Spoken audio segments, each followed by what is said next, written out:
शिवसेना उद्धव बाळासाहेब ठाकरे पक्षाच्या वतीने आमचे पक्षप्रतोद संकेतजी भोईर यांनी जी प्रेस नोट आता वृत्त प्रसिद्धीसाठी दिलेली आहे त्याच्यामध्ये कल्याण डोंबिवली महानगरपालिका आयुक्त महोदयांकडे आम्ही मागणी केलेली आहे। ज्या 450 बिल्डिंगा अति धोकादायक आहेत आणि त्यापैकी 225 अति धोकादायक आहे आणि दरवर्षी एक हानी होते या धोकादायक बिल्डिंगांमुळे।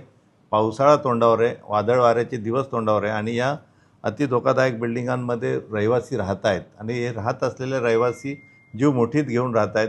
तर का याबाबत जर आम्ही चौकशी केली तर त्यांचा पुनर्विकास शक्य होत नाही आहे, त्या ठिकाणी विकासक येत नाही, त्यांना वाढीव व्यवसाय नाही आहे किंवा अधिकृत घरांमध्ये अधिकृत बिल्डिंगा ज्या सर्व परवानग्या घेऊन अधिकृतरित्या बांधलेल्या बिल्डिंग आहेत, फक्त त्यांचं आयुष्यमान 30 वर्ष त्याच्यापेक्षा जास्त झालं आहे किंवा धोकादायक झालेलं आहे, अति धोकादायक झालेलं आहे, त्या बिल्डिंगांचा पुनर्विकास होऊ शकत नाही।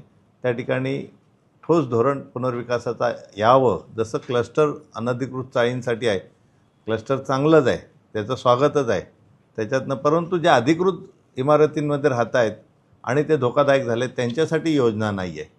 तर आमची मागणी ती आहे की ज्या 6 मीटर 9 मीटर रुंदीच्या रस्त्यावरती अति धोकादायक इमारती आहेत त्यांचा पुनर्विकास व्हावा, ज्या 12 मीटरप्रमाणे त्यांना FSI लागू व्हावा आणि एक चांगलं धोरण ठोस धोरण यावं जेणेकरून लोक जीव मुठीत घेऊन राहणार नाही आणि त्यांच्यासाठी ही योजना येणं गरजेचं आहे। ही मागणी आम्ही दोन्ही पत्रकांमध्ये केलेली आहे आणि UDCPRमध्ये जसा या अभाव कॅपिंगचा जो विषय आहे की बाबा त्याच्यामुळे अनेक बिल्डिंगाचं कंप्लेशन थांबलेलं आहे आणि त्याच्यामुळे पण एक विकासाचं धोरण अजूनही KDMCमध्ये जसं ठाण्याला निश्चित आहे तसं कल्याणला निश्चित नाही आहे। ठाणे आणि कल्याणमध्ये दुजाभाव केला जातो आहे। तर ही आमची मागणी आहे। 21 तारखेला आम्ही आयुक्तांना एक निवेदन देण्यात आलं उमेशजी बोरगावकर यांच्या माध्यमातून की ज्या आपल्या कल्याण डोंबिवलीमध्ये धोकादायक इमारती आहेत, एक 450हून अधिक धोकादायक इमारती आणि त्यामध्ये 225 हे अति धोकादायक आहेत। त्या बाबतीत कल्याण डोंबिवली महानगरपालिकेचं धोरण काय, जसं आपण आता एक अनधिकृत चाळी आहेत, चाळींचा परिसर आहे, यासाठी एक क्लस्टर योजना लागू केल्या, अशा धोकादायक इमारतीसाठी कोणते म्हणजे महानगरपालिकेतर्फे कोणते धोरण लागू नाही आहे। आमची एवढीच मागणी की ह्या धोकादायक इमारतीसाठी काहीतरी महानगरपालिकेने धोरण लागू करावं।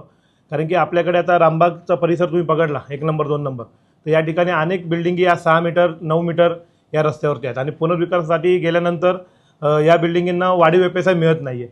त्यामुळे कोणताही बिल्डर घेण्यासाठी म्हणजे आकर्षित होत नाही आणि त्यामुळे लोकांच्या मागण्या पूर्ण केल्या जात नाही।